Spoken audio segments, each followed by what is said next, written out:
Bien, pues ya evaluamos cuáles son, digamos, como las etapas macro de un proceso de emprendimiento y por dónde debemos empezar, por Problem Solution Fit, pero lo primero que hay que hacer es entrar en un proceso que se conoce como descubrimiento de cliente o Customer Discovery.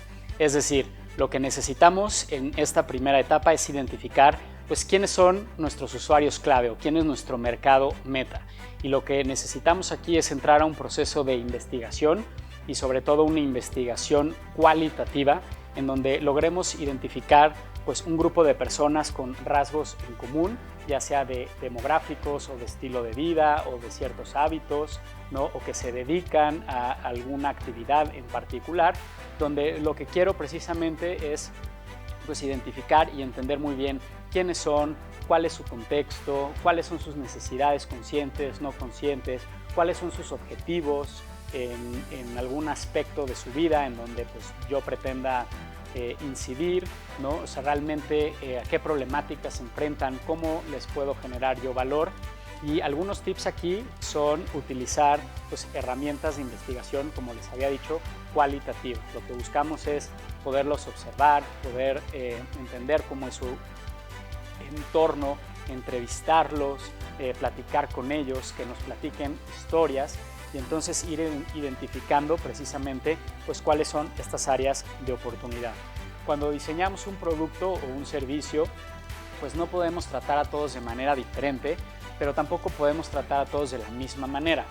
Esto es una paradoja, evidentemente. Entonces lo que buscamos es identificar personas, como les decía, con rasgos en común, que a lo mejor compartan las mismas metas o tengan las mismas preocupaciones o la misma necesidad o tengan las mismas expectativas en cuanto a algún aspecto de su vida, las mismas preocupaciones o puntos de dolor o estén esperando los mismos resultados.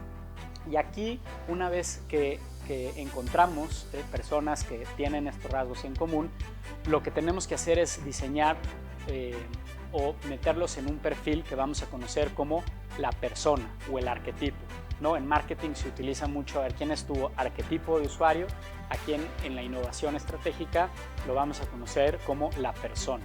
Y la persona, aunque está en singular, pues realmente es un personaje ficticio que va a tener todas las características y rasgos en común de nuestro colectivo, o es decir, de nuestro mercado meta. Entonces la persona tiene el conjunto de características que representan un grupo más grande con rasgos comunes compartidos. Entonces todos podemos parecer o actuar de forma diferente individualmente, pero esta persona refleja los atributos que definen perfectamente a nuestro colectivo. Y para que entendamos esto les voy a poner un ejemplo.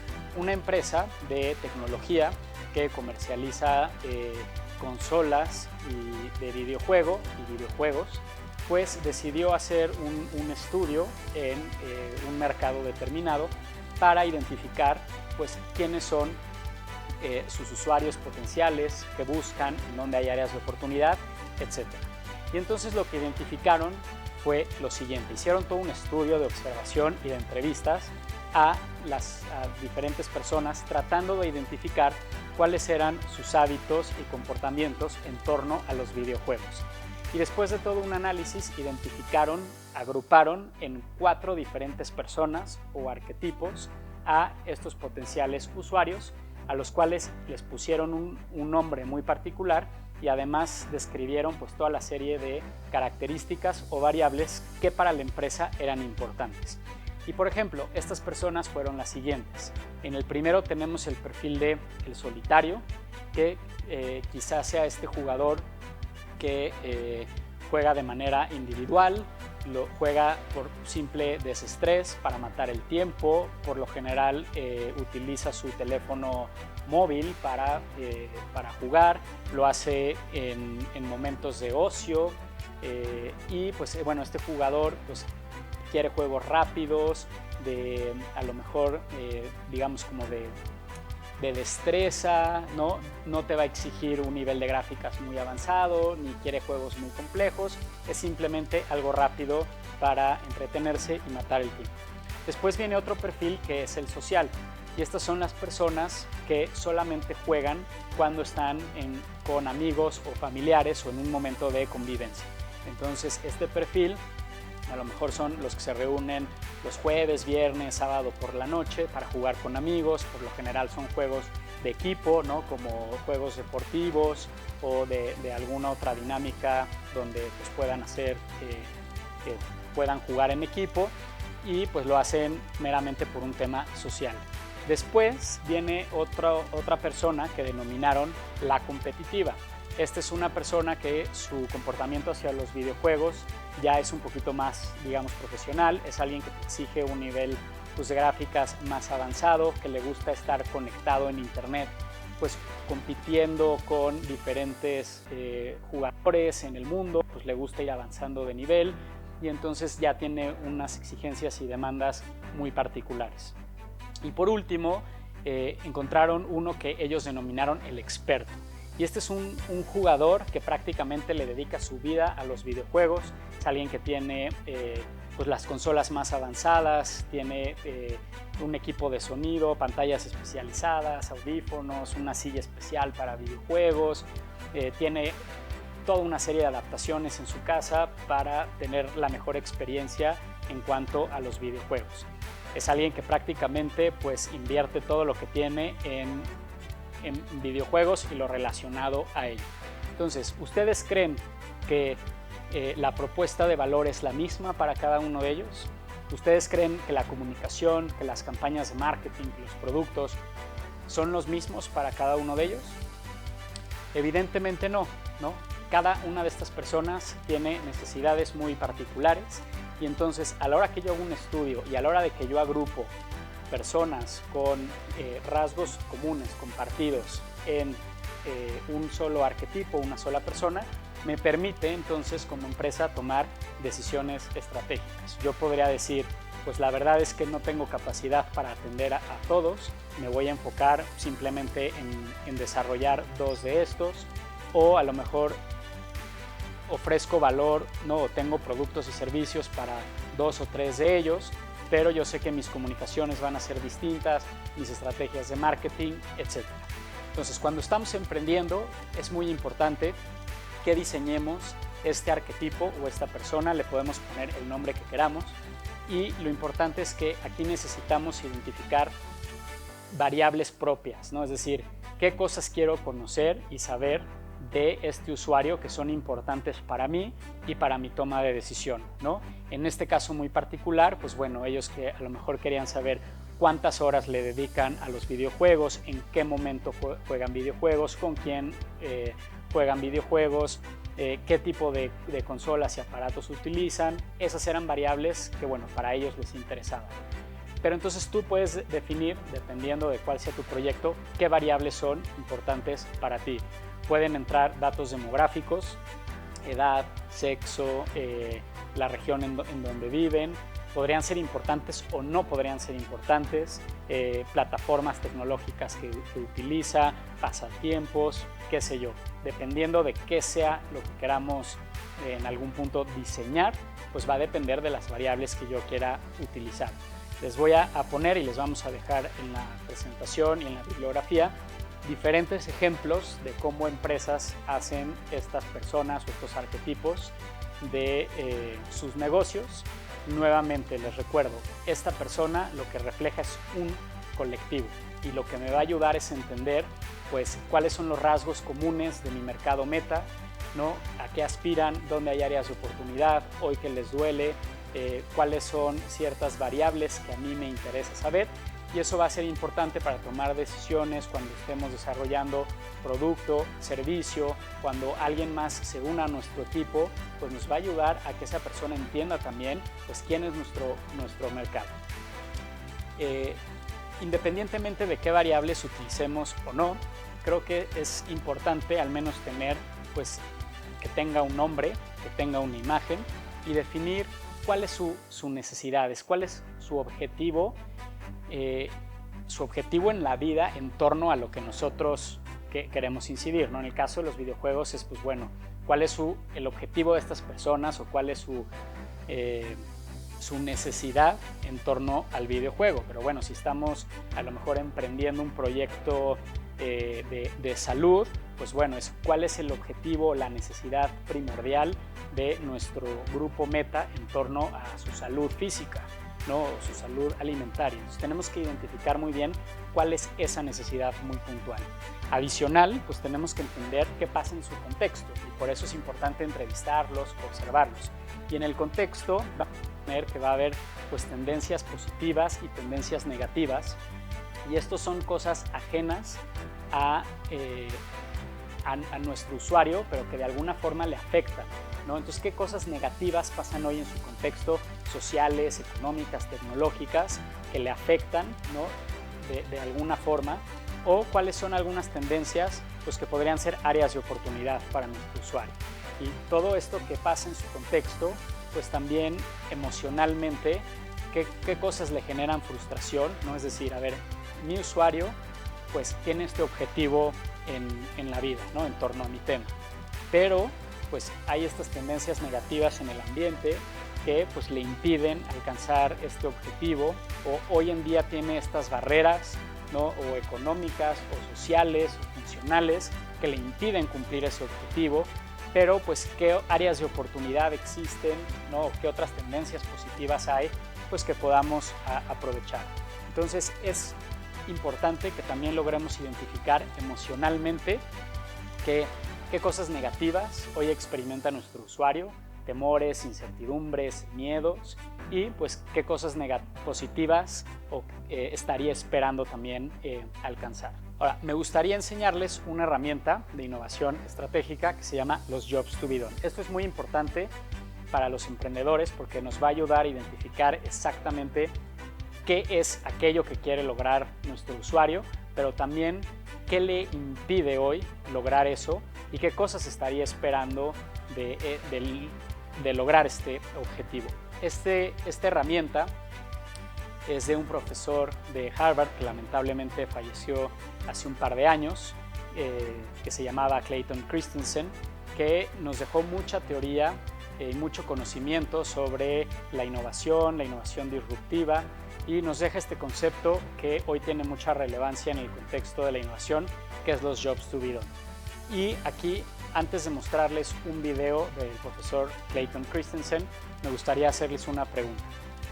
Si ustedes quisieran mejorar una malteada, ¿no? En este caso de McDonald's, que es la que tenemos aquí en la imagen, ¿no?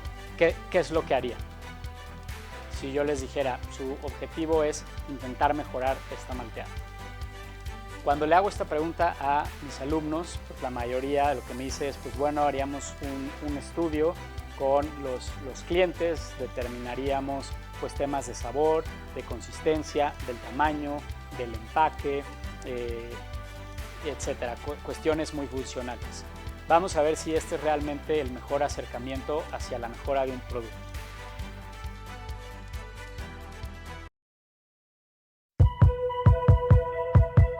Hi, my name's Clay Christensen. I'm a professor at the Harvard Business School.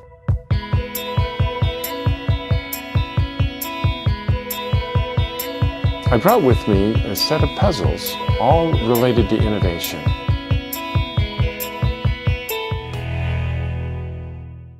We decided that the way we teach marketing is at the core of what makes motivation difficult to achieve. The most helpful way we've thought of it so far is that we actually hire products to do things for us. And understanding what job we have to do in our lives for which we would hire a product is really the key to cracking this problem of motivating customers to buy what we're offering. So I wanted just to tell you a story about a project we did for one of the big fast food restaurants. They were trying to goose up the sales of their milkshakes. They had just studied this problem up the gazoo. They brought in customers who fit the profile of the quintessential milkshake consumer. And they'd give them samples and ask, could you tell us how we can improve our milkshakes so you'd buy more of them? Do you want it chocolatey or cheaper, chunky or chewier? They get very clear feedback. They would then improve the milkshake on those dimensions, and it had no impact on sales or profits whatsoever. So one of our colleagues went in with a different question on his mind, and that was, I wonder what job arises in people's lives that cause them to come to this restaurant to hire a milkshake. So we stood in a restaurant for 18 hours one day and just took very careful data. What time did they buy these milkshakes? What were they wearing? Were they alone? Did they buy other food with it? Did they eat it in the restaurant or drive off with it? It turned out that nearly half of the milkshakes were sold before 8 o'clock in the morning. The people who bought them were always alone. It was the only thing they bought, and they all got in the car and drove off with it. So to figure out what job they were trying to hire it to do, we came back the next day and stood outside the restaurant so we could confront these folks as they left, milkshake in hand. And in language that they could understand, we essentially asked, "Excuse me, please, but I got to sort this puzzle out. What job were you trying to do for yourself that caused you to come here and hire that milkshake?" And they'd struggle to answer, so we'd then help them by asking other questions like, well, think about the last time you were in the same situation, needing to get the same job done, but you didn't come here to hire a milkshake. What did you hire? And then as we put all of their answers together, it became clear that they all had the same job to do in the morning, and that is they had a long and boring drive to work. And they just needed something to do while they drove to keep the commute interesting. One hand had to be on the wheel, but somebody had given them another hand and there wasn't anything in it. And they just needed something to do while they drove.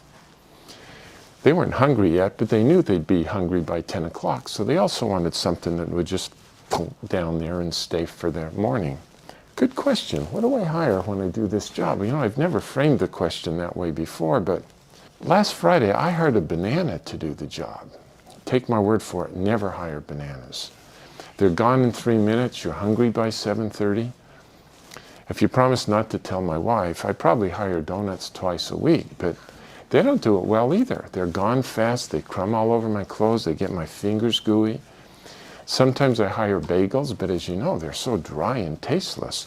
Then I have to steer the car with my knees while I'm putting jam on them, and then if the phone rings, we got a crisis. I remember I hired a Snickers bar once, but I felt so guilty I've never hired Snickers again. Let me tell you, when I come here and hire this milkshake, it is so viscous that it easily takes me 20 minutes to suck it up that thin little straw. Who cares what the ingredients are? I don't. All I know is I'm full all morning and it fits right here in my cup holder.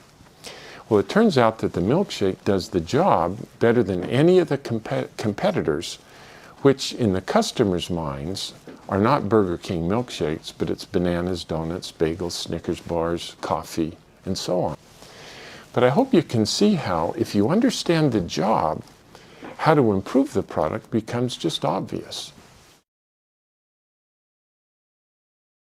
Muy interesante, ¿cierto? Entonces lo que propone el profesor Clayton Christensen es que pues, debemos entender la razón por la cual compramos lo que compramos, es decir, qué nos motiva a comprar algo, y vamos a entender que hay cosas que van mucho más allá de lo funcional. Entonces es entender qué motiva a esa compra, en qué momento o en qué situación muy específica lo estamos comprando y para qué. Y muchas veces ni siquiera lo tenemos de forma consciente, es decir, no es algo que le podamos preguntar directamente a la gente. Tenemos que observar y entender muy bien el momento en específico. Entonces el Job to be done lo que nos propone es pues poner el foco en las dimensiones funcionales, sociales y emocionales que explican la razón por la cual los clientes toman sus decisiones. Entonces no solamente es analizar las características o atributos de un producto, sino qué hay más allá. Entonces cuando entiendo qué es ese job to be done o ese objetivo que tiene un cliente, entonces puedo yo también identificar áreas de oportunidad para mejorar la oferta. Les voy a dejar aquí una tabla, quiero que analicen, que nos va a ayudar a identificar y hacernos las preguntas para, por un lado, identificar cuáles son estos jobs to be done que tiene nuestro usuario a nivel funcional, a nivel social y a nivel emocional. Recordemos que los trabajos funcionales son tareas muy específicas de cosas que quiere lograr, ¿no?, nuestro usuario, hacer una transacción bancaria, estudiar este curso, cortar el césped, cosas muy puntuales. Pero también hay trabajos sociales, que es pues cómo quiere nuestro cliente o nuestro usuario al final ser percibido ante los demás, y a nivel emocional es qué cosas quisiera sentir nuestro usuario. Pero por cada job to be done vamos a tener toda una serie de barreras, es decir, o lo que se conoce como pains, ¿no? O dolores.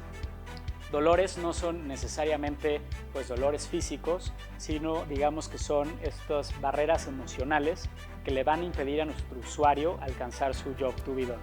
Entonces esto describe pues todas las cosas, ¿no? Impedimentos, barreras que le van a impedir alcanzar el trabajo, ya sea funcional, social o emocional.